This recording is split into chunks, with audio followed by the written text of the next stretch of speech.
Welcome back, everyone, to DevBlog number 3. I'm Grant Melky here with MythCraft QuasiReal Publishing, joined this time by Maxton Smith. How you doing, Maxton? Hello, I'm great, Grant. How are you? I'm fantastic. Assuming people may not know who you are, Maxton, tell us a little bit about yourself. Right. Yes, hello. My name is Maxton. I am a cast member on the World Weavers with the Homebrew Podcast Network. But I am also a writer and designer for the MythCraft TTRPG Kickstarter.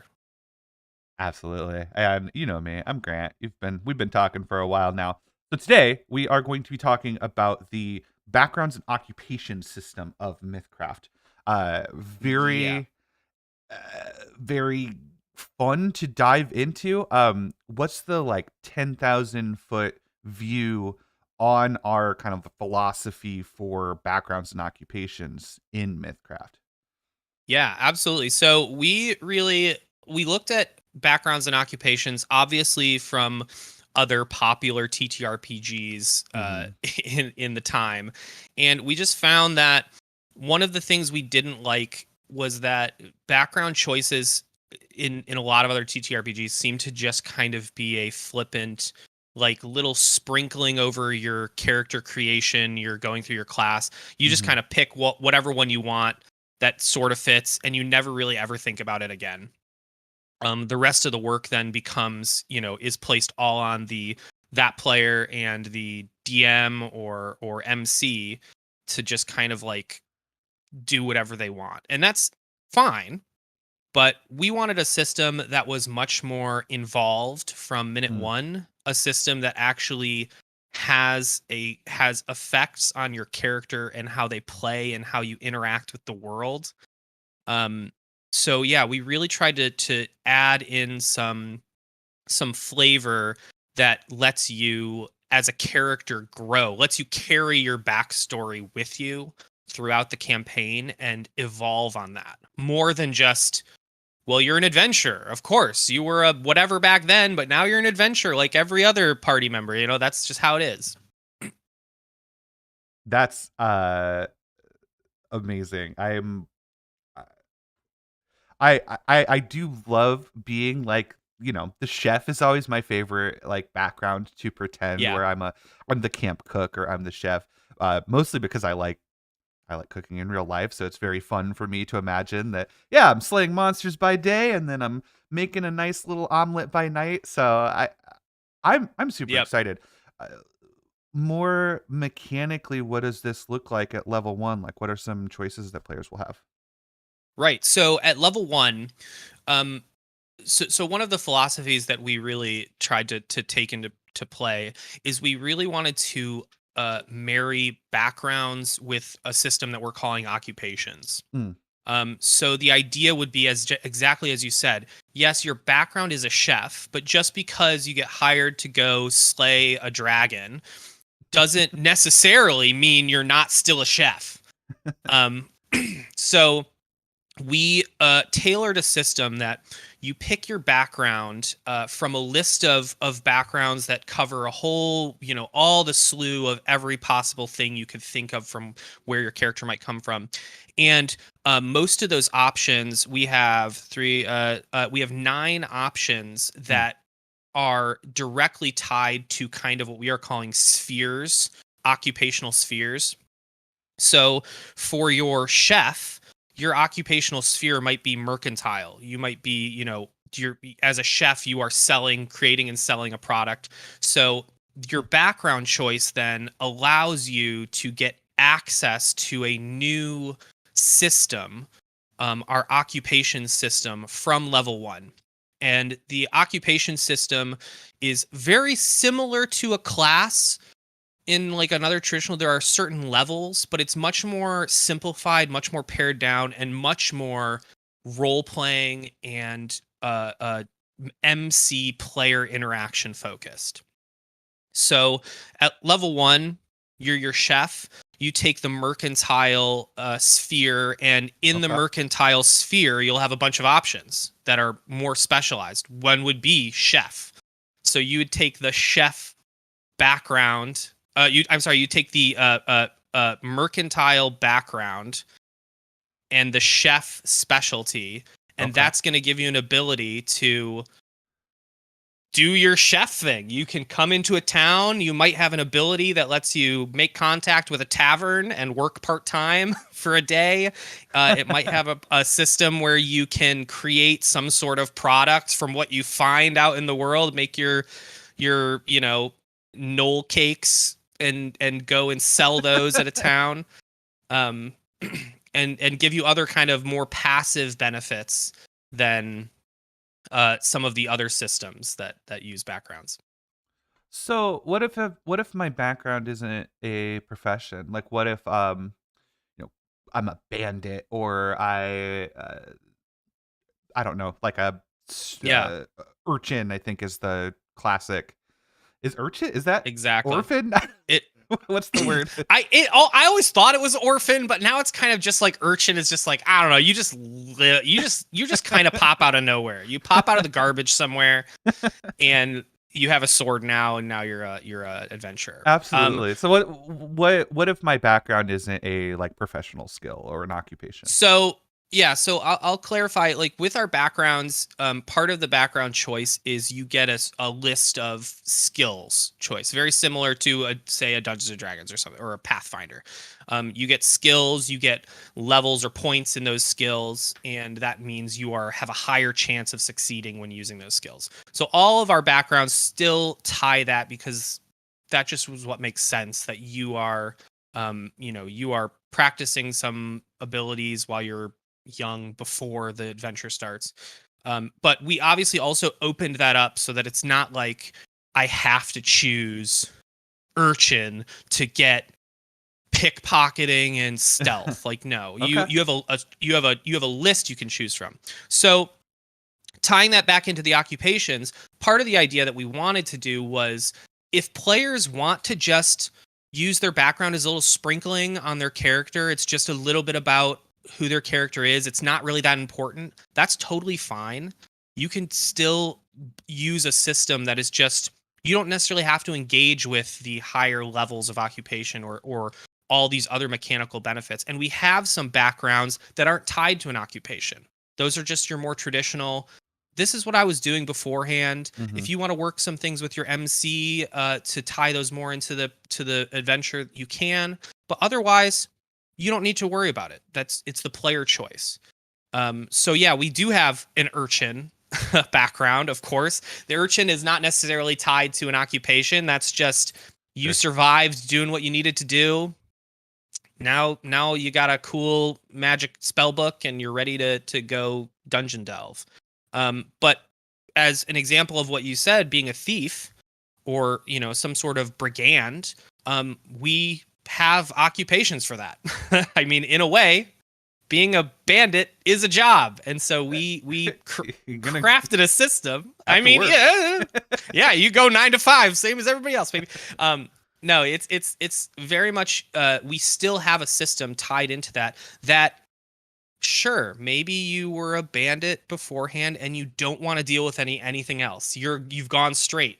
You don't need to engage with the occupation system, but if you're playing in a campaign and you're like, I'm still gonna bandit, we have options for you to improve those skills, to establish your business, as it were.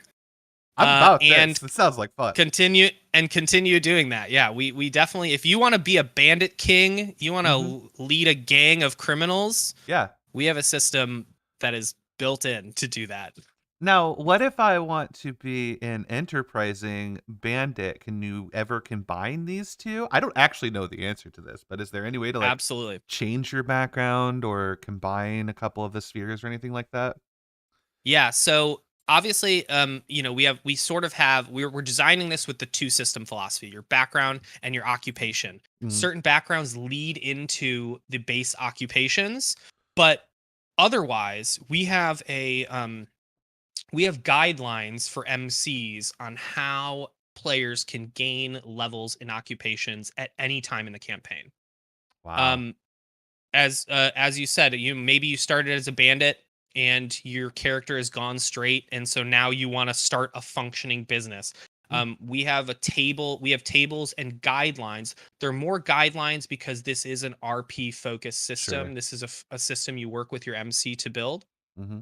But we have a system that's, hey, you work with your MC and you go to the local magistrate and get your business license. You got a business. Here are the benefits that you can get from that. You are now you have now entered occupation 1 of entrepreneur.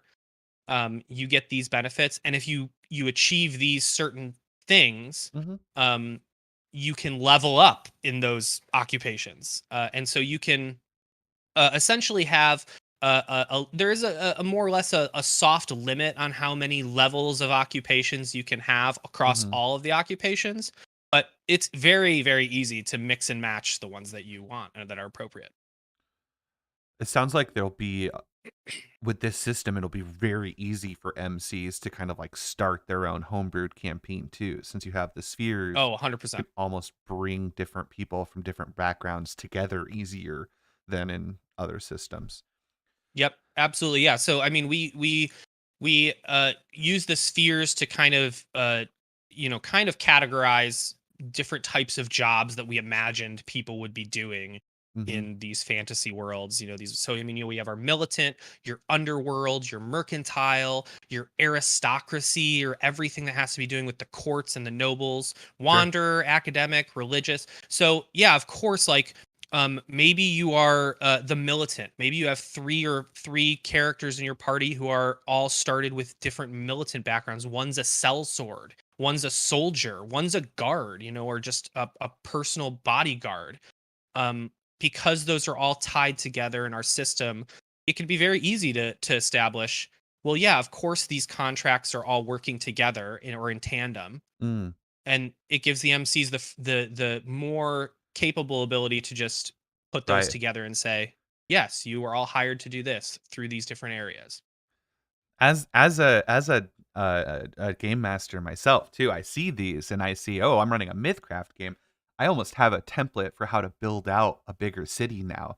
I have these circles that I can, almost run down a checklist and be like, this city's, militant sphere involves these things, and this city's academic sphere involves Yep. these things, and I can kind of mix and match to create an alive city that's very easy for people to interact with. I think that's a lot of fun. Absolutely. And and also part of that is it gives the MCs the ability, the freedom to you don't because this is RP focused, because Hmm. this is an RP engaged system, your MC could say, "Hey, your character, yes, I talked with my player. They want to be the king of this nation." Okay. And so your campaign could revolve around that or however you want, but we have a system built in that says, "Okay, you're king. Okay. Here's the extra abilities you have, but also you have to understand you have these responsibilities that might come up at different times, Right. by being king, by having a multi-level business. You own Starbucks, fantasy Starbucks. You have to figure out how to balance that with your adventure." And so the MCs and the players can work together to do that, even from minute 1 if they want. That's a ton of fun. With all the disclaimers necessary that this is pending playtesting and that none of this is written in stone, walk pick your like favorite one of these and walk me through what you would get at each level. I understand that we Yeah. shouldn't pending playtesting, everybody, but walk me through one of them. I want to let's give our engaged viewers Sure. some meat. Sure. So we're still developing a lot. We have a lot of choices that we've come up with. Like, this is good occupation. We're hammering out a lot of details for those. Some of my favorites. I personally am a big fan of the charlatan. Okay. I always have been. The charlatan is essentially your scam artist, your snake oil Okay. salesman. Um, so the charlatan would essentially fall into either the underworld or the mercantile sphere. Sure. But so I create my character, and I said, what, my character before this, he was literally like, he was selling a miracle cure. So I create my character at level 1. I get abilities I get skill points in things like persuasion, in things like deception, in appraisal, Mhm. performance, all these things. So then at level 1, whenever I'm entering into a new area or some sort of urban or village or town, I can use my charlatan abilities to try to sell my miracle cure. Okay. And that's going to involve a couple checks. Hopefully involve a little bit of role play with your MC. Uh-huh. What are you selling? What's your pitch? And then from all that, you can roll, a skill check to see like how much money do you fleece out of these commoners, these people. And in doing that, you do run the risk of, hey man, this is just water, or Getting caught. this is colored water, and you have to work with your MC. Your MC is ready to handle the consequences of that. But then, let's say I do my scam, I crush it, I critical roll, I do Uh-huh. everything I need to. We flee the town before anybody can figure out. Maybe I reach these certain milestones where my MC says, "Hey, you know what? You've leveled up. You are now a more advanced charlatan." So great. Next time I go into a new town, this time I have the ability to roll a check to connect with another criminal. I'm going to connect with a plant. This person, maybe it could even be one of your own party members, but obviously, like, you're going to want somebody who, you might want somebody who's experienced, who's got Sure. certain skills. So now I have the ability to roll and find the person who's going to really sell it up. Oh, I drank this miracle cure and I grew dragon wings from it. I don't know, and so It's just a now dragon folk. it's just a dragon folk. Exactly. Yeah. I turned into a dragon. And so now your chances of getting a much higher reward are much higher. Mm. But at the same time, your risk of consequence could also be higher. And you have to also worry about working with these individuals to Sure. make this plan. And so this can keep going. We would love to see, like, at the max level, you are Ocean's 11 style planning a heist. Like, okay, we're going to enter this town. You're going to be over there, and you're going to be wailing about your fantasy plague, and I'm going to come in and heal you. And then from that, we're going to connect with a magister. Like, the idea is that we're going to get this magister to see us, so he's going to invite us to a party. At the party, we're going to get into his vault. So you are able to kind of build on these skills to Right. make a multi-level scheme, Right. a multi-level marketing scheme, your pyramid scheme, if you will, Right. in order to reap those benefits, because that's just what you grew up doing. That was how you were, and you've developed Mhm. those skills over the course of the campaign.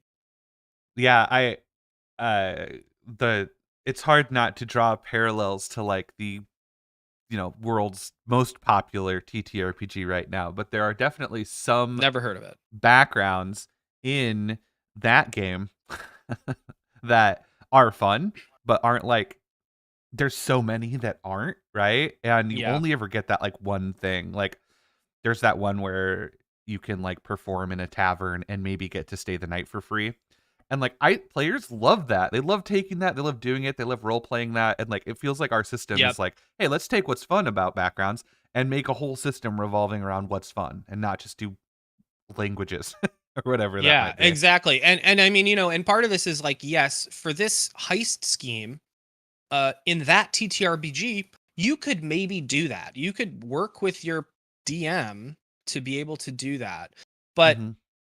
our goal was to give more of an option of, number one, you don't necessarily need to go with your DM every step of the way and work through and play it all out.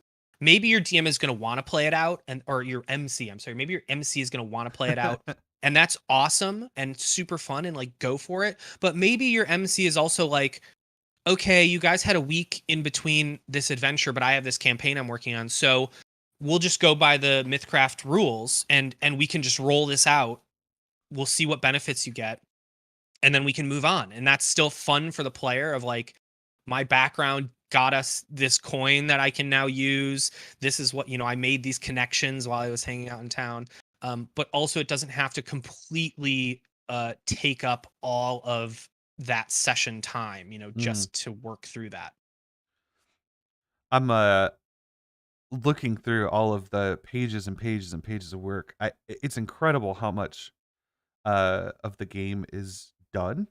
I think especially coming into a Kickstarter, like funding this project, I think from a business standpoint, there's like this, like, hey, stop when this is done because we want to get funded before we do the whole thing. And like, I'm looking at this, and this looks like so fleshed out. I'm so excited about this. We've already figured out.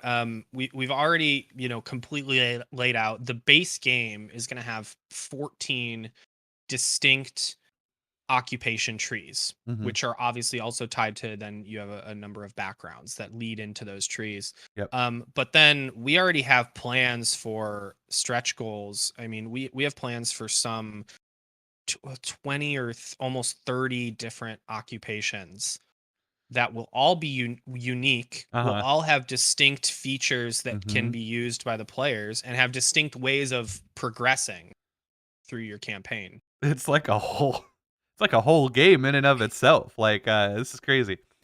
Everybody's got jobs. Y'all got jobs now. My favorite one that I've seen is, again, pending playtesting, everyone.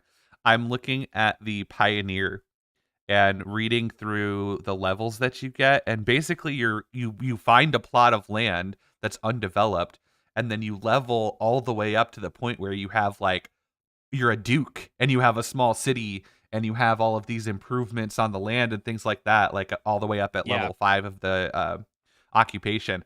That sounds like a lot of fun. That's once incredible. Again, another one of my favorites for sure. Yeah, we we're taking a lot of ideas from, like you said, other TTRPGs, not just the most popular one, but in the old days, the most popular TTRPG had these kind of very, very framework systems of like every class could get, like, oh, this, and when you reach level 11, you get your own knights order and you have 10 knights that follow you around and do what you want. And that was cool, but it just wasn't fleshed out enough for us. So we wanted to make, other these systems like Pioneer, where it's like, I came from a family of survivalists who went to the frontier. I have a plot of land that's out back home. And maybe through your campaign, even though you're adventuring, maybe you're getting letters, maybe you're getting magical communications, however it is, and you're able to like guide the construction of your house. You have people working there, and maybe your MC will bring up problems for you that you have to handle, but otherwise, like, you come home one day and you're like, I want to start a horse farm. Now I brought horses. We are now horse traders, and now you have a horse empire where you're selling and trading horses. Yeah. You can be the horse girl of your dreams. Absolutely. Everyone should have access to that. I will also say one of the stretch goals is something I want to work on, that is a whole module based on like strongholds, guilds, macro play, and will be tables and random events and things of that nature that will happen based around your stronghold, based around your guild, and just a ton of mini adventures and ideas there. I'm really excited about using this system that we're coming up with, the backgrounds and occupation systems, to really build out tools for the MC to make the campaign awesome. And that's what this is designed to do. It is designed to give players more of an idea of like more guidance on like, what can I do? What directions can I focus on? Like a newer player, it gives them the ability to look and say like, oh, wow, owning my own Pioneer town would be really cool. That's kind of something I want to work towards. Yeah. And it also gives MCs a framework and a system to allow that that they don't have to sit and go, okay, is this going to work with my campaign? How Sure. do I give them, I have to make up abilities that they, I had a campaign in in the other popular TTRPG where I wrote up an entire thing of like, you own a keep. These are the upgrades you can get for it. You need to go hire this person. I had to do days of work to make that possible. But we want to make a system that the MCs and players can easily engage with, that allows that. And part of that is strongholds, holdings, servants, workers, etc. Yeah. Amazing. Maxton, thank you so much for sharing the system with us. I'm sure we'll have you on again as you continue to write and design these mechanics for MythCraft. Everyone, if you could, check out MythCraft on Kickstarter. Following us there lets us really plan for how much content we can put out. And also make sure that you get that nice little reminder when the Kickstarter's live, because there's some day one treats and there's some subscriber exclusives. So head over to the Kickstarter and follow that so that you can just have access to everything that we're doing. If you have questions for Maxton, hop on the Discord. That's discord.gg/the Homebrew Podcast. And you can jump right into, we have a little corner carved out for MythCraft. It's just called MythCraft Chat. And you can ask questions about the backgrounds and occupation system right there. And Maxton, don't answer them because we want to do a Q&A session. So take the questions. We'll get them on a list. See them. You'll see them. We'll put them on a list, and then you'll get them answered live by Maxton or Nathan, or maybe we can even do like a 3-person like round table or something. But absolutely excited to keep these dev blogs going. Thank you everyone for hanging out, and I'll see you in a couple days for dev blog number 4. Bye. Goodbye.